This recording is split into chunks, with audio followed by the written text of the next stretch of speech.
évident que pour nous, la manipulation, c'est le principal fléau pour un journaliste. Parce que si nous, on est manipulé, par voie de conséquence, notre lecteur sera aussi manipulé. Donc, on doit être excessivement prudent.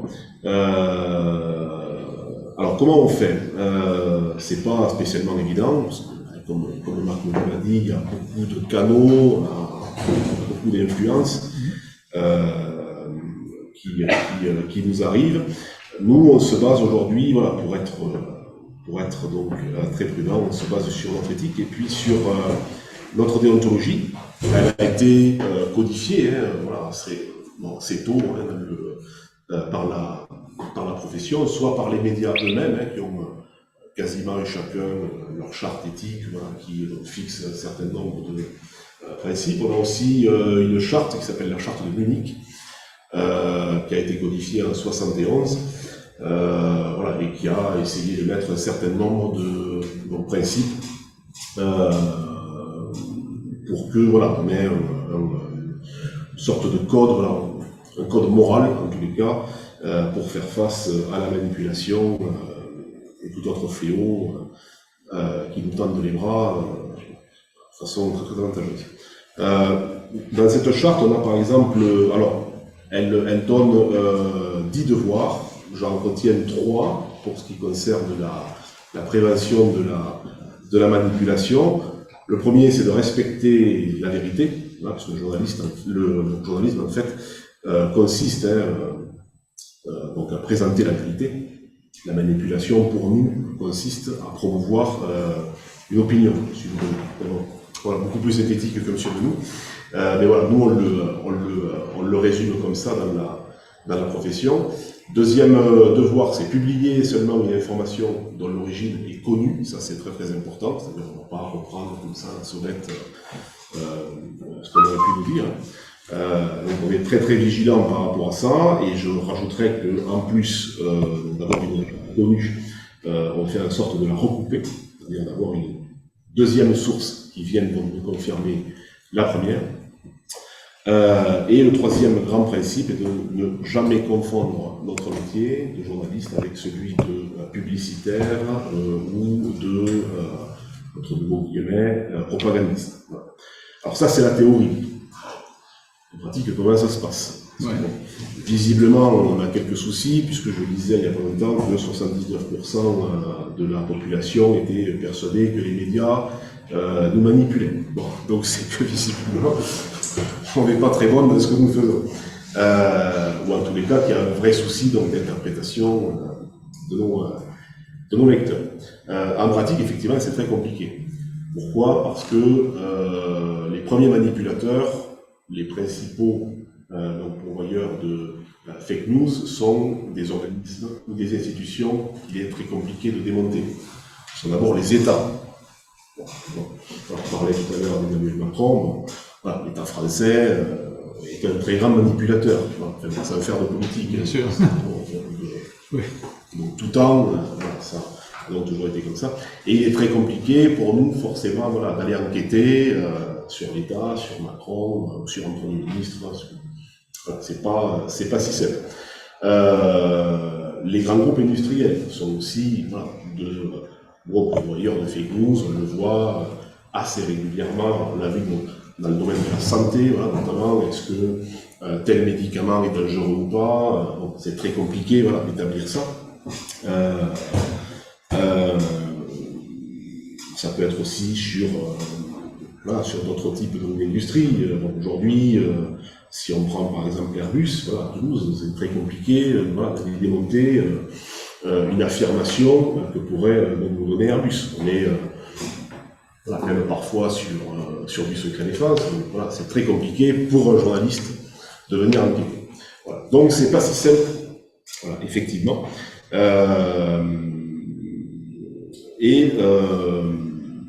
Voilà, il faut que, alors nous on essaie d'être au maximum précautionneux et je crois que face à cette manipulation donc potentielle, on a aussi besoin de nos lecteurs, de nos auditeurs. Ça a été un peu dit donc par Marc Menou, voilà, sur la question donc, de l'éducation. Moi je crois que nos lecteurs, nos auditeurs, nos téléspectateurs doivent avoir à tout prix un esprit critique. Et c'est un esprit critique qui a l'air de disparaître au fur et à mesure donc des générations. Je trouve qu'on est de moins en moins critique et qu'on se laisse donc de plus en plus manipuler. Moi, j'ai le souvenir de mon grand-père qui savait tout juste lire et écrire. Il avait quitté l'école à 11 ans, mais il était moins manipulable que ma génération. C'est assez hallucinant. Il a fait des études, etc. Donc je crois qu'il y a une vraie faillite aujourd'hui au niveau de l'esprit critique. On le sent d'ailleurs, hein, voilà, nous avec... Et la raison, est-ce qu'on peut trouver une explication? L'émotion. L'émotion uniquement? Parce que nos grands-pères, ils avaient un bon sens, bon, ils se laissaient pas berner facilement, d'un geste, ils pouvaient repousser facilement une idée qu'ils ne partageaient pas. Et aujourd'hui, on est beaucoup plus malléable, c'est ça que tu veux dire? C'est le constat que je fais. Après, l'explication, moi je ne suis pas qualifié effectivement pour pouvoir examiner ça, mais en tous les cas, c'est ce qu'on constate. Moi je fais ce métier depuis à peu près 20 ans, les lecteurs ont beaucoup changé, énormément changé, effectivement. Voilà, ils lisaient autrefois un article, ils lisaient parfois une opinion dans un article et ils la prenaient comme une opinion. Aujourd'hui, c'est plus le cas. Ils le prennent pour une vérité. Voilà, on l'a vu par exemple avec les Gilets jaunes, où voilà, ils n'arrivaient pas à discerner effectivement ce que le journaliste avait pu écrire, et donc c'était assez compliqué. Voilà. Donc il faudra, voilà, visiblement, qu'on puisse retravailler sur cet esprit critique. D'ailleurs, nous aujourd'hui, à l'échelle de la grande profession, on a engagé un certain nombre de choses comme ça. On va dans les établissements scolaires pour leur apprendre déjà ce que c'est qu'un média, ce que c'est que la presse, à quoi sert un journal, et on essaie de les aider, voilà, à développer leur esprit critique. Voilà, ça c'est une des solutions qui me semble voilà, vraiment fondamentale pour nous aider face à... Cette dérive peut inquiéter parce que de quoi ça peut venir? De l'éducation que reçoivent nos jeunes, la manière dont ils ont une perception à travers leur téléphone, leur tablette toute la journée, le TikTok et autres produits qui sont une véritable... On perd tout là-dedans.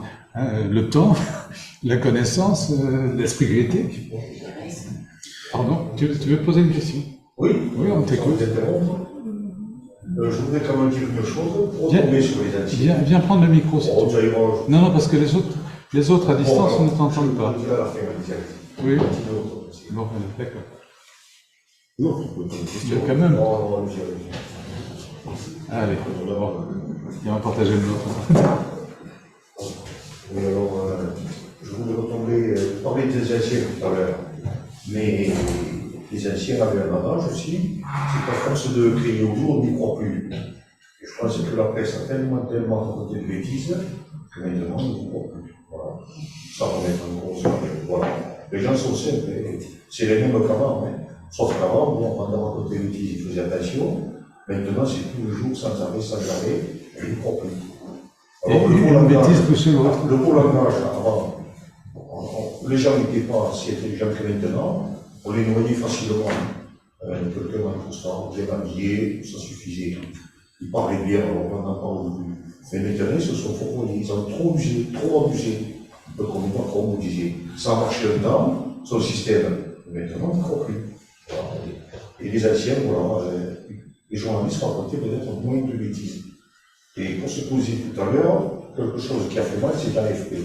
Maintenant, pour plonger avec, on va chercher du renseignement, on attrape, et il n'y a pas de vérification de terrain, j'ai eu l'occasion de le voir. Et ça s'est retourné un peu contre eux. Je ne sais pas si je me trompe, mais l'AFP au départ était une bonne chose, mais maintenant, c'est un peu comme supermarché, on vient attraper quelque chose, on ne vérifie pas l'information. Tu veux dire que l'AFP ne garantit pas les dépêches qu'elle donne? Non, quand on voit tout à l'AFP, mais c'est bien le piocher dedans. Il ne vérifie pas l'information. Ou alors on nous fait dire ce qu'on veut. J'ai l'occasion de le vérifier. Et à force, c'est qu'on ne croit plus. On ne croit plus.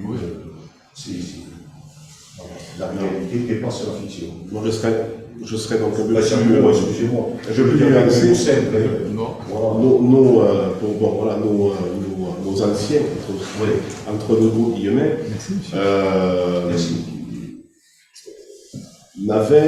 ont eu pendant très longtemps quasiment qu'un seul canal de diffusion, qui était par exemple, comme on est en plus dans un club audiovisuel, l'ORTF, qui a été l'un des plus grands manipulateurs pour le coup une seule de l'histoire de la presse.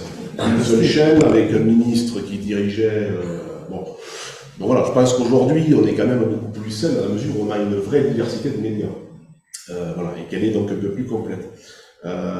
Pour ce qui concerne l'AFP, le problème, c'est pas tellement qu'on ne vérifie pas, parce qu'on vérifie ce que l'AFP peut nous donner. Le souci, c'est que par contre, on n'a plus qu'une seule agence de presse, c'est-à-dire qu'il n'y a plus que l'AFP. Avant, il y avait Reuters, l'AFP, il y avait,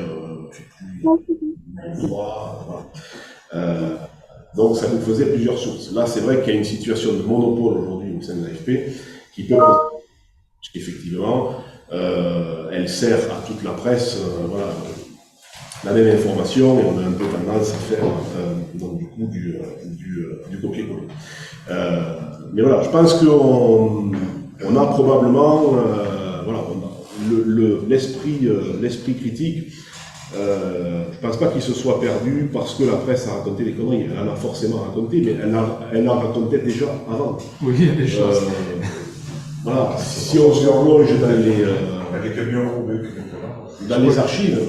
Il y a aussi la course de vitesse que vivent les journaux, les journalistes. Et ça, c'est assez effrayant, j'imagine que tu peux en parler. Il y a des choses qu'il faut. Il y a des choses qu'il ne faut pas cacher, qui sont énormes. Vous savez, au nom de la bien-pensance, ça faut y faire attention. Il faut tout dire, le bien, le mal, et on a tendance à.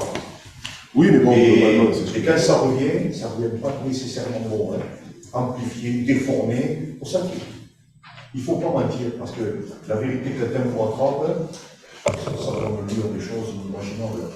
Et des fois, on a tendance à le prendre pour un gros, des fois, il réagit comme il réagit. Pas toujours bien, mais il ne fallait pas exciter la règle. Mais quel exemple avez-vous de vérité on en manquait, mais j'en ai tellement. Oui, il faut nous amener.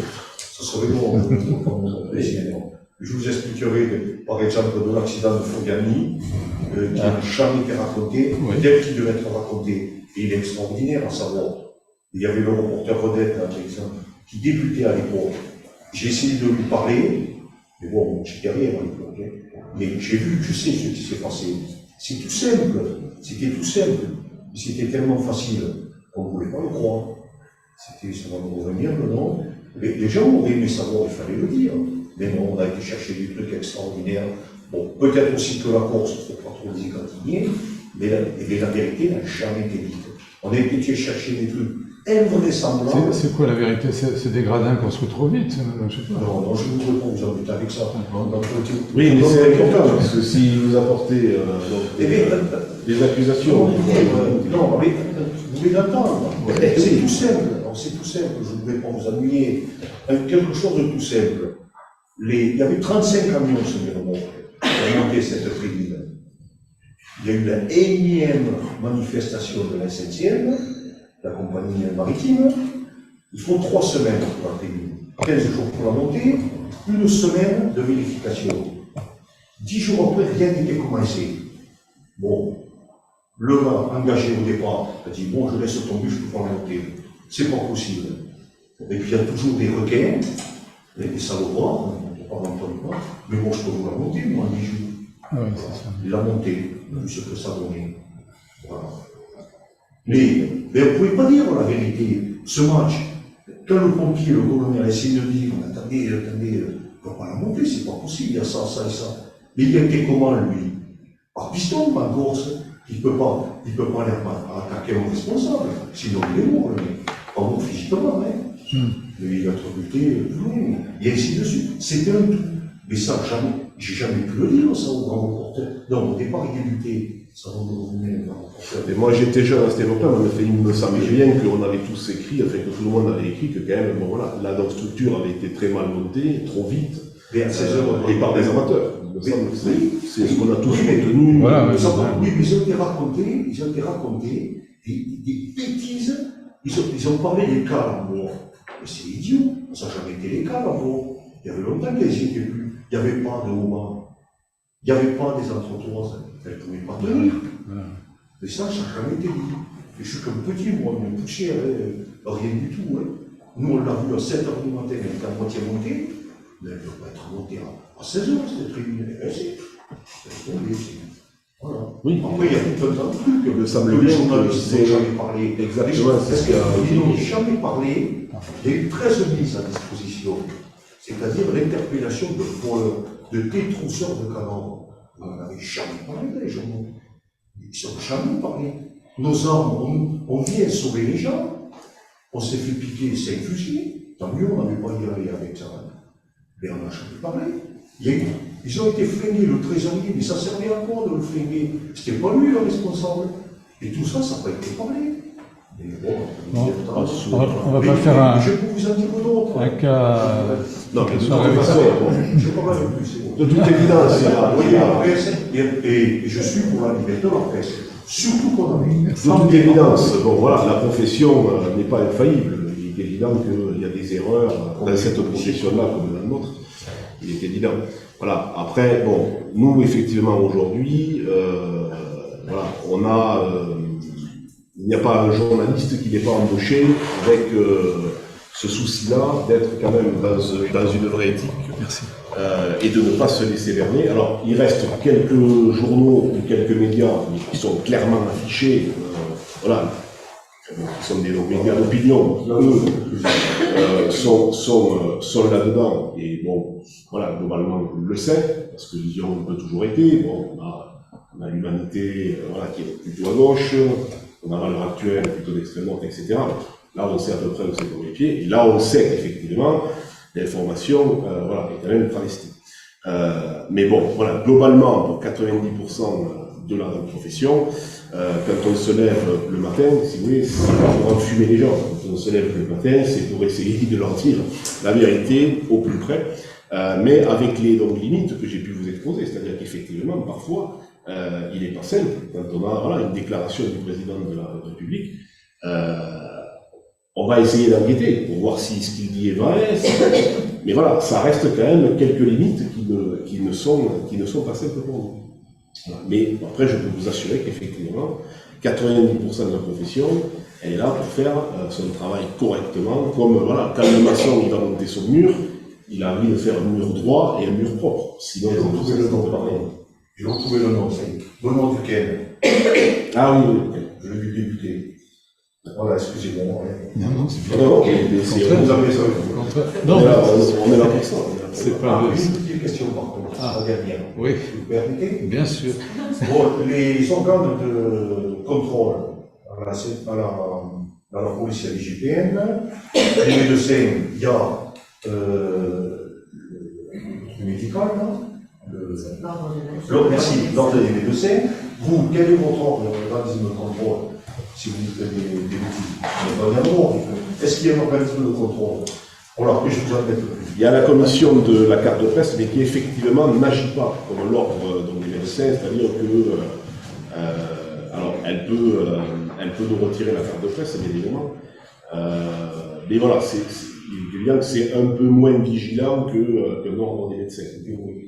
Voilà, évidemment. Bon. Après, voilà, encore une fois, il y a eu bien évidemment des erreurs de fait, on pourrait en citer, voilà, mais il y a aussi eu, voilà, dans la presse également, on a aussi plusieurs exemples qui montrent qu'on a réussi à démonter plusieurs manipulations. On a eu récemment, le scandale du Mediator, par exemple. Voilà, ça vient effectivement de journalistes qui a su enquêter. On a eu voilà, X affaires politico-juridiques, voilà, l'affaire Bettencourt, Kadhafi, etc. Voilà, tout ça vient aussi effectivement des journalistes qui ont réussi à trouver voilà, une faille pour arriver à donc, voilà, aller chercher, ou en tous les cas de s'approcher au maximum de la vérité sur ces affaires-là, malgré toutes les barrières qu'il pouvait y avoir. On est encore là sur du secret défense, sur de l'intimidation, etc., etc. Donc voilà, par nature, le journaliste, voilà, il se lève pas le matin en disant comment est-ce que je vais infumer voilà, mon lecteur, c'est pas du tout le but. Après, voilà, on a quelques limites, évidemment, voilà, ce sont celles que j'ai données. Mais voilà, en tous les cas, pour nous, globalement, pour la grande majorité donc, des journalistes, la manipulation est un vrai fléau, on y fait vraiment attention, on essaie de ne surtout pas se faire avoir, évidemment, pas infaillible. Et on reste, je le crois, voilà, sur le plan donc, déontologique, beaucoup plus fiable qu'un certain nombre de nouveaux médias qui arrivent, notamment les réseaux sociaux, ou des sites pas très identifiés, voilà, un petit peu complotistes, voilà, qui nous sortent donc plusieurs infos sans aucune source. On l'a très bien vu avec le Covid, hein, ça avait vraiment été impressionnant. Je trouve que là où ça devient dangereux, c'est que les gens ont tendance à abandonner les journaux qui font référence à des articles qui sont censés être contrôlés, vérifiés, pour aller vers des réseaux sociaux où c'est tout et n'importe quoi, et ils croient davantage ce genre de pseudo-vérité qui est déversée dans ces réseaux sociaux, alors qu'ils pourraient s'interroger autrement, quoi. On l'a vu dans le Covid notamment, pendant des mois et des mois, tout ce qui a été déversé sur les pseudo-vérités là-dessus, c'est terrible, quoi, hein. Et alors après, on fait face à un autre problème qui est celui de l'interprétation par le lecteur.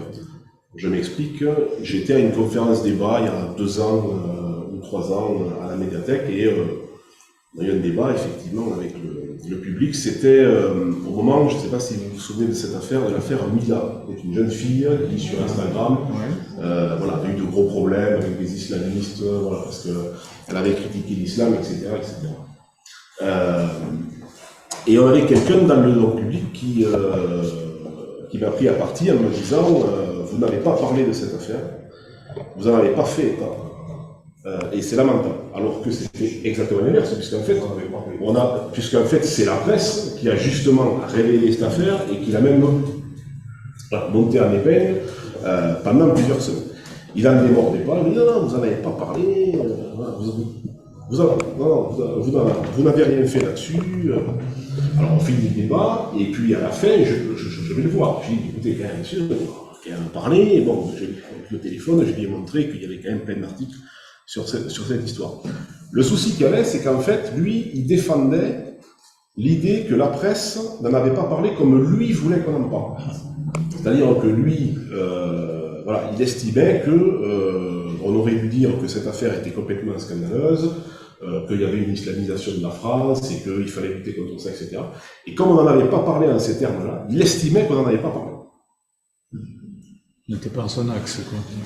Donc là, alors bon, voilà, là on dépasse un petit peu le cadre de la manipulation, mais je pense que cette idée donc l'interprétation, elle est très très intéressante, parce qu'effectivement, chacun perçoit les choses un petit peu à travers voilà, sa propre histoire, à travers ce qu'il va ressentir. Et dans ce débat-là, ça vient peut-être voilà, renforcer les choses. C'est-à-dire que quelqu'un qui ne va pas être d'accord avec l'angle qui va être pris par le journaliste va estimer qu'il va être manipulé. Voilà. Et donc là, c'est quand même très très compliqué pour nous. On ne peut pas trop lutter contre ça. Voilà. On reste sur un thème qui est quand même très complexe. Hein, bon, la manipulation, effectivement, je pense qu'on pourrait en parler jusqu'à demain matin 6 heures, on n'aurait pas fait le tour, c'est extrêmement compliqué. Et voilà, en tous les cas, si moi j'ai un message à donc donner, c'est qu'effectivement, dans notre profession, voilà, on n'a pas la vocation de venir manipuler les gens. Ça peut arriver sur certains titres voilà, qui sont vraiment très très orientés, mais voilà, pour 90% des journalistes, on essaie de faire notre travail le plus correctement possible. Et on espère que... Voilà, parce que vous subissez quand même des contraintes. Tout le secteur publicité que vous recevez, il est évident que vous n'allez pas... Alors oui et non. Oui et non. Je vais vous raconter une histoire. Bon, parmi mes attributions, je dirige Actu Toulouse, le site Actu Toulouse. Il y a 2 ans de ça, on signe un gros contrat publicitaire avec un équipement bon, que je ne citerai pas, mais qui est un cinéma, voilà, qui nous prend une grande campagne à l'année, voilà, vraiment avec un très beau chèque. Le même jour, sur le site de l'Actu Toulouse, sort un article qui avait été écrit par la rédaction, qui n'était pas au courant d'ailleurs qu'on avait signé ce contrat, parce qu'elle n'avait pas à le savoir, puisque voilà, chez nous, il y a la publicité donc d'un côté, la rédaction de l'autre, et le même jour que ce contrat est donc signé, on fait un article sur le cinéma concurrent qui faisait des places, je ne sais plus, voilà, à 4 ou 5 euros. Évidemment, il a mal pris. Non, ça n'a posé aucun problème. L'annonceur qui nous avait fait le chèque l'a vu, ben, et voilà, il estimait que ben, de toute façon, il n'y a aucun problème, c'est le jeu de la concurrence. Voilà, et on gère ça très bien, on n'a jamais été embêté avec ça. Les collectivités locales aujourd'hui annoncent chez nous, voilà, on a de la pub de la mairie, on a de la pub de la région, on a de la pub du département, on n'a jamais subi aucune pression. Voilà. Et quand ça a pu légèrement arriver sur un ou deux élus qui a essayé un petit peu, on a tout de suite dit, mais non, c'est pas comme ça que ça fonctionne. Il y a donc la liberté de la presse, les choses sont donc bien établies, le service commercial d'un côté, la rédaction de l'autre. C'est pas parce que vous allez signer un contrat publicitaire chez nous que vous aurez un article chez nous. Il sera favorable, voilà. Il ne faut surtout pas fonctionner comme ça. Peut-être que certains journaux ont pu le faire à une certaine époque, ou peut-être qu'ils continuent à le faire. En tous les cas, chez nous, c'est pas du tout la règle. Parce que, tout simplement, nos journalistes ne l'accepteraient pas. Ils ne l'accepteraient pas. C'est-à-dire que si demain, voilà, en conférence de rédaction, je vois mes journalistes et si je leur dis, écoutez, on a signé un gros contrat avec le TFC, il faudrait dire que voilà, le TFC joue très bien, jamais ils accepteront. Jamais. Jamais. Là, ils vont me prendre en otage, me ligoter avec une bombe de gaz, et voilà, il faudra que je recule. Et ils auront parfaitement raison. On a aujourd'hui, vous avez par exemple Libération, qui appartient à voilà, un milliardaire, ça n'empêche pas voilà, Libération d'avoir une ligne quand même plutôt orientée à gauche, alors qu'elle est dirigée par voilà, un milliardaire de droite. La rédaction voilà, n'acceptera jamais voilà, quelconque directive. Alors, ça a pu arriver, c'est arrivé récemment sur une chaîne que je ne citerai pas, une chaîne d'info. La moitié des journalistes sont partis, n'acceptant pas qu'on puisse leur annoncer ça. Voilà. Donc, je le répète, globalement, voilà, notre métier, effectivement, n'est pas d'être sous influence. C'est vrai que j'ai lu la charte sur la vérité. J'ai lu la charte de Actu.fr. Bon, évidemment, la charte, c'est parfait, c'est très bien. Ça décrit bien tout ce que vous nous expliquez. Bon, après, la réalité du terrain, il peut toujours avoir un doute, un accident quelque part. C'est toujours possible. Tout à fait. Est-ce qu'on peut parler du domaine du rugby, du sport c'est un domaine qui vous intéresse aussi, je crois bien. Oui, absolument. Est-ce que, je crois que Denis avait parlé de la convention de Macolin, ça vous dit quelque chose sans doute, cette convention. C'est une convention qui vise à interdire les accords de score d'une partie, c'est quelque chose comme ça exactement. Enfin, tu peux dire, Denis, tu le connais mieux. J'ai pas étudié à fond, mais c'est d'abord c'est un document qui est au niveau de la communauté européenne, déjà, et qui doit faire loi par rapport à tous les rapports alors je dirais de manipulation, de triche, de pots de vin, de tout ce qu'on veut dans le milieu sportif, avec un certain nombre de sanctions qui ne seraient absolument plus discutables par les fédérations, quelle que soit la nature de la fédération. Alors, ce document n'est pas encore à 100% utilisé. On a essayé, mais bon, très rapidement, on a essayé d'avoir des gens du comité olympique sportif, mais ils sont très occupés jusqu'à l'année prochaine. Là. Donc, c'était difficile. Mais par contre, ce texte a été adopté fin décembre 2022 au niveau de la communauté européenne. Et donc, c'est quelque chose qui va prendre effet, et ils ont surtout voulu que ça prenne effet avant les futurs Jeux Olympiques, de manière à ce qu'ils puissent aussi éventuellement s'appuyer sur ces références. Voilà. Mais c'est pas encore très répandu parce que effectivement, c'est dans les très hautes instances pour l'instant, c'est pas encore retombé sur le sportif de bas étage, entre guillemets. Voilà. Non, nous, le sport aujourd'hui est un sujet comme un autre. Hein. Il peut être évidemment un sujet à manipulation. Ce qu'on remarque, c'est que depuis quelques années, le sport professionnel a tendance à être très friand de communication, c'est-à-dire que les clubs veulent à tout prix maîtriser leur communication. Voilà. Voilà, c'est pas toujours très simple, voilà, de travailler avec les clubs et avec les joueurs professionnels qui souvent d'ailleurs sont entourés, voilà, aujourd'hui alors ils ont des coachs, ils ont des spécialistes des réseaux sociaux, etc. Enfin, voilà, ils deviennent des images. Et voilà. Donc c'est un peu moins simple effectivement que par le passé, donc d'évoluer dans ce milieu-là. Mais voilà, je dirais qu'on retrouve les mêmes travers et les mêmes difficultés que sur toutes les autres thématiques. Hein. Alors, c'est pas plus compliqué finalement sur le sport qu'ailleurs. Bon. J'aurais encore une autre question par rapport à la communication de guerre. Comment vous approchez toutes les informations qu'on reçoit, en particulier au niveau de la guerre de l'Ukraine, enfin de ce qui se passe en Ukraine plus exactement, et en Russie, la communication de Poutine qui est construite de façon très systématique, j'allais dire intelligente, mais on peut la démonter. Mais est-ce que vous prenez le soin, par exemple, de démonter un discours de Poutine qui dure 2 ou 3 heures, ou 4, qui va se fonder sur des notions d'histoire, d'historique de la Russie, qui remontent 10 siècles en arrière, sur la religion aussi. On l'a vu récemment à Sébastopol, faire une visite dans un haut lieu historique de la Russie qui s'est organisé vers Kiev après, avec l'église orthodoxe qui s'est implantée à cette époque, et il joue là-dessus. C'est très fort et inquiétant. Alors la communication de guerre, effectivement, voilà, je crois que toutes les générations de journalistes savent très bien que c'est peut-être là où il y a le plus de manipulation. Nous aussi, d'ailleurs, on avait manipulé, voilà, bon, à 14-18, on manipulait très bien, voilà, pour avoir mis le nez sur quelques archives. Voilà, on expliquait que les obus allemands n'étaient pas suffisamment puissants, ils tombaient pas bien, bon, voilà, donc, du coup on risquait rien en Verdun, etc. C'était pour pas affoler les bazars. Il y a eu un jeu de Tchernobyl aussi entre temps.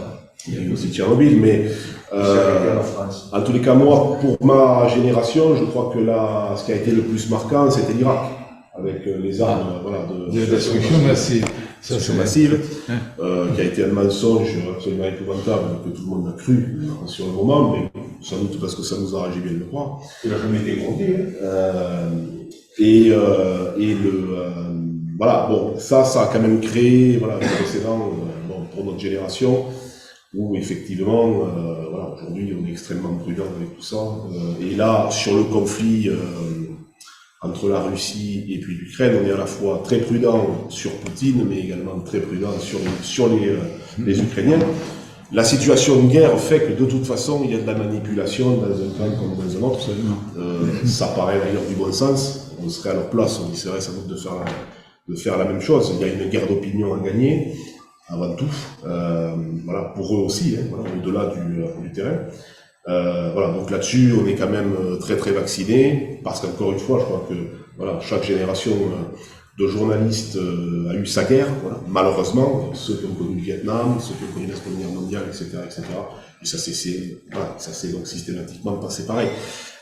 Bon, voilà, en 1918, au cabinet de Clémenceau, voilà, il y avait un colonel qui rayait voilà, tous les noms communiqués, avec les virgules qui dépassaient, puis ensuite il envoyait le communiqué à la presse. La presse publiait le communiqué comme ça. Voilà. Donc là, voilà, sur le donc, conflit actuel, on est extrêmement prudent. D'ailleurs, on laisse plutôt l'expertise à des gens qui sont vraiment très très qualifiés, souvent des universitaires qui connaissent très très bien la Russie, voilà, l'Ukraine, les antagonismes, voilà, les phénomènes religieux, voilà. Et ensuite, on s'en tient à du factuel, voilà, c'est-à-dire qu'est-ce qu'on constate sur le terrain, c'est-à-dire là, on envoie des journalistes sur place, ils font des constats, et on s'en tient vraiment aux faits, parce que sur la guerre, il faut s'en tenir aux faits, et je crois que l'exégèse, elle devra se faire plus tard, quand le conflit sera terminé. là il faudra analyser. Mais là pour l'instant il faut être extrêmement méfiant avec tout ce qu'on nous voit, tout ce qu'on nous montre et tout ce qui est. Très bien, merci bien pour ça. J'aurais encore une autre question, et puis après je vous embête plus. Par rapport à l'évolution, c'est très différent, par rapport à l'évolution technologique aujourd'hui, l'IA qui est capable de synthétiser la parole, même des personnages, enfin, qui vont tromper complètement les messages que l'on peut percevoir. Est-ce que comment vous envisagez de vous prémunir par rapport à tous ces pièges qui sont tendus aussi bien aux journalistes qu'à tout le monde? Et là, je trouve qu'il y a une dérive de plus en plus dangereuse par rapport à l'information. Alors ce sera le défi de demain. Il est déjà actuel, mais il le sera encore plus demain. Effectivement, ce sont de nouveaux outils qui arrivent. Alors, certains sont très perturbants, d'autres sont très aidants pour nous. Voilà. Aujourd'hui, par exemple, l'IA, ça nous permet de gagner de temps. C'est-à-dire, il y a 20 ans, on avait le journaliste, on consacrait pendant 2 jours à taper tous les programmes de cinéma sur une page. Oui. Il perdait 2 jours. Là, aujourd'hui, on a des solutions instantanées qui viennent automatiser tout ça. Ça permet de remettre le journaliste sur le terrain. Donc ça, c'est plutôt positif. On a un peu plus donc dérangeant la question des algorithmes. Ouais. Facebook, Google, TikTok, on peut parler, etc., puisque l'algorithme a tendance à vous donner ce que vous avez envie de voir. C'est-à-dire que si vous faites 2 recherches Internet dans la journée sur l'Ukraine, une sur la chasse, n'importe quoi, une autre sur le basket, le soir même, vous allez avoir plutôt un contenu qui va vous arriver sur votre téléphone avec de l'Ukraine, de la chasse et du basket. Bon. Donc là-dessus, effectivement, ça nous fait poser quand même beaucoup de questions. Parce qu'on pourrait avoir tendance à se dire, il faut qu'on suive ce mouvement pour faire plus d'audience. Justement, voilà, on n'en est pas du tout à ce niveau-là, et on essaye donc de lutter contre ça. On a un autre algorithme qui est beaucoup plus sympathique, entre guillemets, c'est celui de Google, qui lui, par contre, donne une vraie prime au travail journalistique. C'est-à-dire qu'il va être capable de discerner si on est sur du journalisme, entre guillemets, bien fait, c'est-à-dire sourcé, fait par un humain, signé par un humain. Et il va avoir tendance à plutôt privilégier ce contenu-là plutôt qu'un contenu plutôt manipulant. Voilà. On a aujourd'hui un robot qui peut discerner ça. Enfin, il y a encore des failles, hein, voilà, probablement. Mais en tous les cas, nous on le ressent, il y a une vraie prime au journalisme bien fait. Donc ça c'est plutôt positif. On reste malgré tout très très vigilant là-dessus parce que voilà, on est sur des nouvelles technologies, il en sort une tous les 2 mois. Voilà, là maintenant on a le fameux ChatGPT qui vient d'arriver, qui est capable de... Et plein d'autres aussi qui sortent. Et plein d'autres. Oui. Et il faut savoir qu'on est encore à la préhistoire. Hein. Et alors les journalistes automatiques, là, ça va tuer le métier? Le journalisme automatique à produire donc des programmes de cinéma, des résultats sportifs, c'est pas dangereux.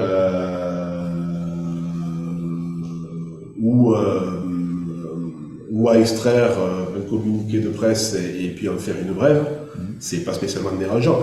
Il faut que on arrive à pouvoir donc laisser à l'IA les tâches, on va dire, de tâcherons, pour que les journalistes puissent avoir du temps pour faire de la... C'est effectivement l'image positive qu'on peut trouver c'est ça, dans tous les axes professionnels. C'est pour libérer du temps, pour que l'humain puisse retrouver sa plénitude, si j'ose dire. Hein. Absolument. Ouais. Donc là, aujourd'hui, voilà, on est plutôt donc là-dessus, à chercher ça. Après, comment ça va évoluer ouais.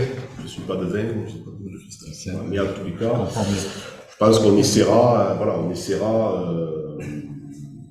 donc de lutter, évidemment, contre toutes les dérives.